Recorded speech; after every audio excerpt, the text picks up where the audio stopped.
Welcome to another cooking video of mine. I'm Susan Jenkins, here to bring you some good recipes and make it easy and perhaps a bit fun. Let's go. All right, here are basic ingredients, but you can improvise. I've got garlic and onion, good for almost any recipe that you're gonna make. I've got some ginger because what I'm making is gonna be like almost like a Chinese rice chicken dish. So the ginger really makes it great, but if you don't have fresh ginger, that's okay. So onion, garlic, ginger, carrots. I happen to have some squash in my fridge. Learn to cook whatever you got in your fridge. And so I'm just gonna throw that in there too. I have bok choy, but cabbage would work. Or if you don't have this, just add extra onion. I've got some red pepper, just happen to have it in my fridge. But if you have green pepper, that's fine. And I'm gonna saute some chicken. I'm gonna make a broth with lemon and some chicken bouillon or chicken broth with some cornstarch and a little sesame oil. And whoop, there it is. And then I'm gonna, have that with some rice as a side dish. So let's chop all this up, throw it in the pan. Here we go. Here's my favorite part again, where I get to chop up these vegetables so fast without chopping my fingers. That's my little, I've shared it in another video, my little technique for chopping, which really is fast. But this is something that you just get better the more you do it. Sharp knives are a key in a kitchen, but that also means you have to be careful. I just love cutting up that bok choy. It's just so pretty. Isn't that pretty?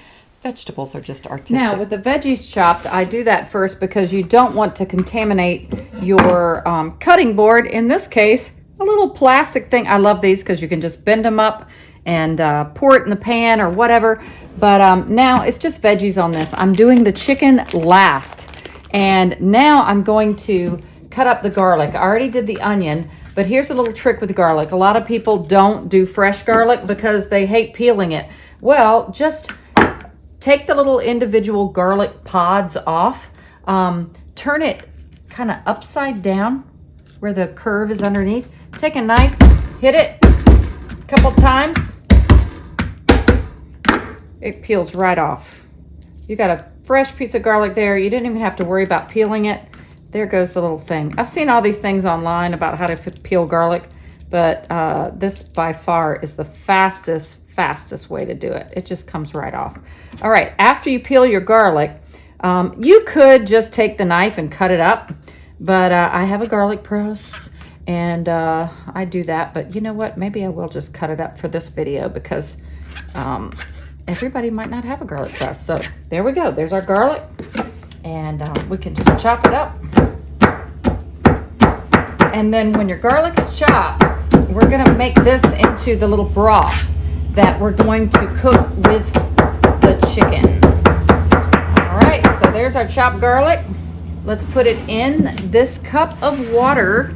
That's actually it's like 1.5 cup, which is fine. I can make that work. Put that in there with, you can use soy sauce in this. I happen to have this island teriyaki sauce that's really great. So if you've got some kind of teriyaki sauce, soy sauce, whatever, this is so good though. I'm gonna add, I don't know, maybe 2 tablespoons of that. I'm going to add some chicken broth or chicken bouillon. If you have chicken broth, that's fine. But this little bouillon works great because it adds a little bit of the salt. Well, so does broth, but I'm gonna add like 1-2 teaspoons of this chicken bouillon. All right. I'm going to add my fresh ginger, and if you don't have ginger, it's fine, you can leave this out, but I think it makes the dish. I have a little grate here. I'm gonna grate just about, call it like a half a thumb of ginger, but I love ginger, so I'm probably gonna add even more. I peeled it. I just took a knife and peeled the ginger off. Not gonna use all of this, but that's a good amount. Oh yeah, it's good. All right, so there's my ginger. I just used the small side of a grater. Throw that in there. All right, I'm gonna save this for later. All right, then I'm gonna add some lemon. And I happen to have this handy dandy little lemon juicer, which is awesome because it keeps the seeds out. You can get these at Publix or, you know, whatever grocery store. I save these for my cows. Now the only other thing I need to add to this, I may add a little of this sesame oil.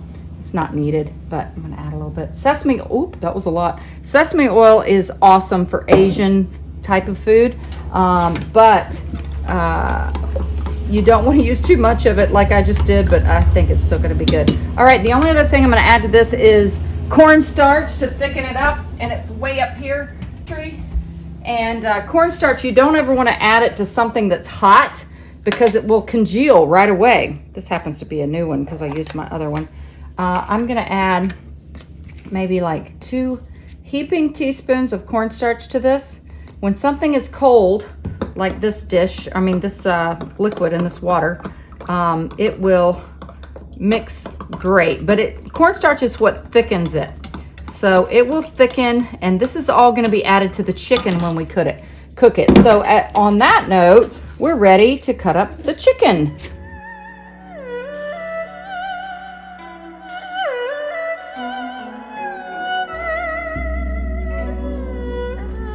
All right, now it's time to cook. I've got my pan that's heated with sesame oil. If you don't have sesame oil, that's fine. You could use olive oil. Here's my pot heated up for the rice. I'll go over that in a minute. But now I'm gonna add the veggies to the sesame oil. This is what I cut up before.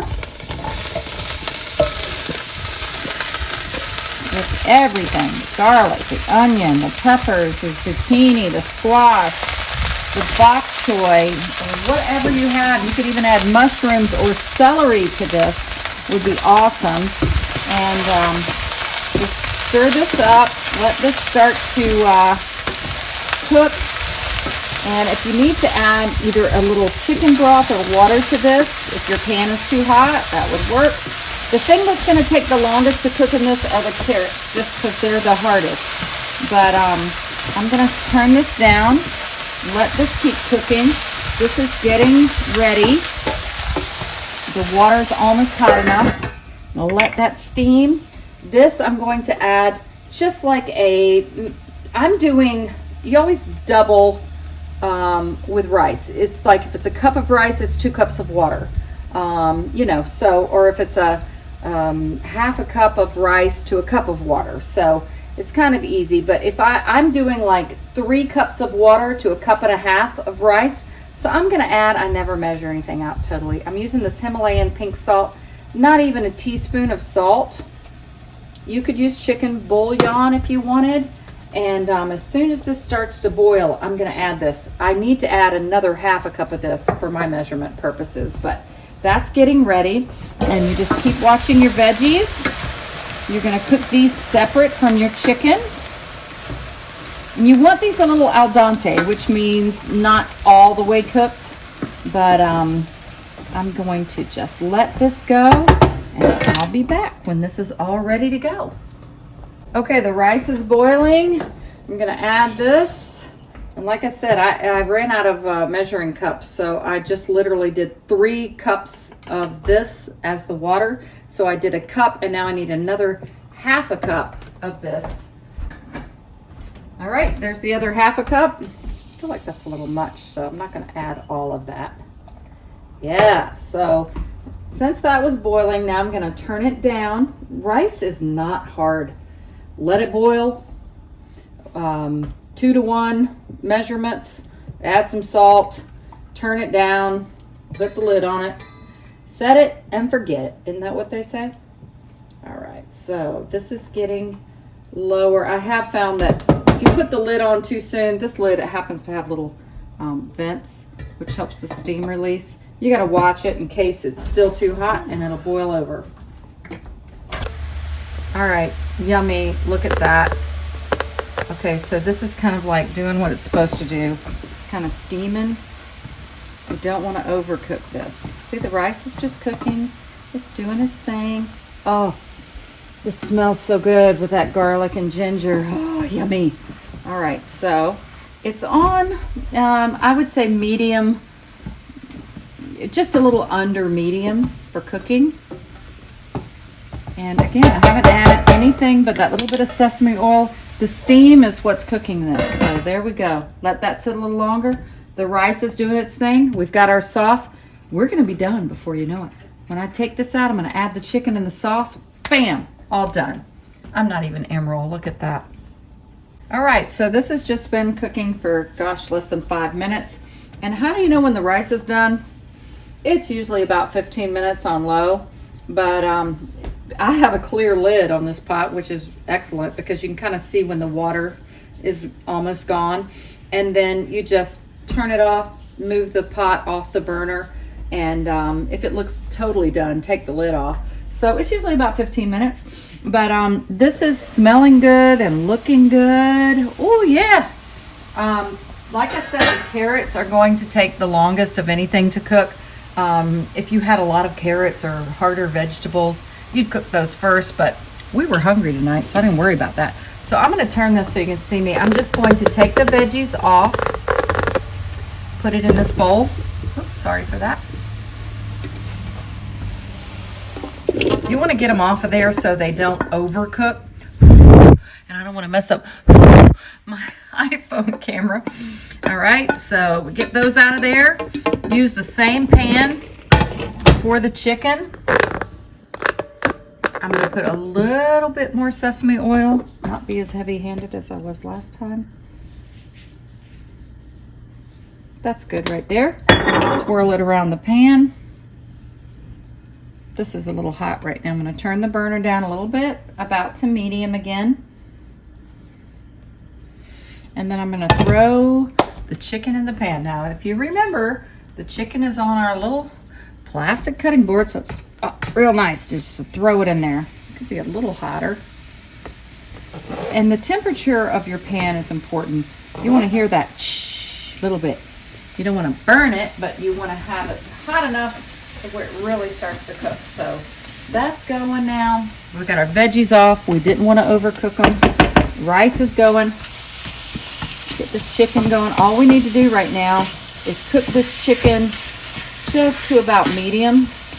And then when it's medium, we throw this yummy sauce, homemade sauce. Like I said, if you didn't have the teriyaki sauce, you could use soy sauce into the pan with the chicken. It will thicken. And then we're just going to throw the veggies in with it. So let's let that cook a bit. I'm going to turn it up a little higher and let this go. All right, so this chicken has been cooking for maybe 5 minutes or so. It's losing a little bit of its pinkness. And the deal with chicken and pork is you don't want to undercook it. You don't want to overcook it. You don't want to undercook it, but you don't want it to be pink. And so I usually add this sauce when it starts to lose that little pinkness to it. And that's right where it's at right now. So let's add this sauce. The rice is looking good. It's losing the water. It's soaking it up. And here we go. Now with cornstarch, you want to heat this back up again. A little bit high to where it's boiling, because that's what makes the cornstarch thicken. Oh my goodness, I wish you could smell this. I smell the ginger and the garlic. It smells so good. So I'm going to put the lid on this and let it do its thing and thicken. And I'm going to peek at the rice. They always say don't peek at the rice, but I'm just going to peek real quick. Oh yeah, it's looking good. It's still got a little water in it. I'm going to leave a couple more minutes and then we are almost done. That wasn't really that hard, right? Oh my goodness, this is smelling so good. Look at this. Woo! Oh, the ginger and the garlic is amazing. And that sesame oil. So what I'm gonna do now is, I would pour the veggies in here, but I wanna keep the veggies al dente. So let me zoom out, or let me move the camera a little bit, because I would rather pour this into the veggies because I don't want the veggies to get overcooked. All right, so you see that? Oh my goodness, it's so good. I mean, if you wanted more cornstarch, you could thicken it up, but I think that's really good. Oh my goodness, and the rice is almost done. Let me turn this burner off. Let me show you this yummy food. Seriously, this meal is so fast because I I've cooked it multiple times. Oops, hit the camera. But it's gonna take me longer to upload the video and share it than it did to cook the dinner. So look at that, that's gorgeous. And then you're gonna serve it over this rice that is almost done. Let's look at the rice now. This rice is perfect. Oh my gosh. You know, look, it's like fluffy. It's got a little water in it, but all I'm gonna do right now is just leave the lid on it. Turn the burner off. Turn it off, let that rice sit. All right, so here we go. We've got the veggies and the chicken and the sauce right here. We've got the perfectly cooked rice right here. I mentioned about toasted sesame seeds. You can buy them this way. They're better if you toast them yourself. But these tasted a little rancid, which means if seeds get old, they have like a distinct flavor that's not good. So I think I'm gonna take those back. But you can replace them by using, I've got some cashews that I already had, and you know, get something where you can crush them. I happen to have this wine bottle. Don't drink the whole bottle, but this one's already empty. So I'm just going to crush these cashews in a Ziploc bag. Look at that. Works perfect. So that makes a nice topping for this dish. So let's go ahead and put it together. I've got a bowl. I've got my husband who's going to be here in a minute. Rice in the bowl. Let's add the veggies and the sauce. And the chicken. Delish. Okay, let's put the cashews on it. Cashews. Look at that. Who needs to eat out, right? As long as we can still get groceries. If not, I'll have another video on how to grow your own garden coming soon. Yummy.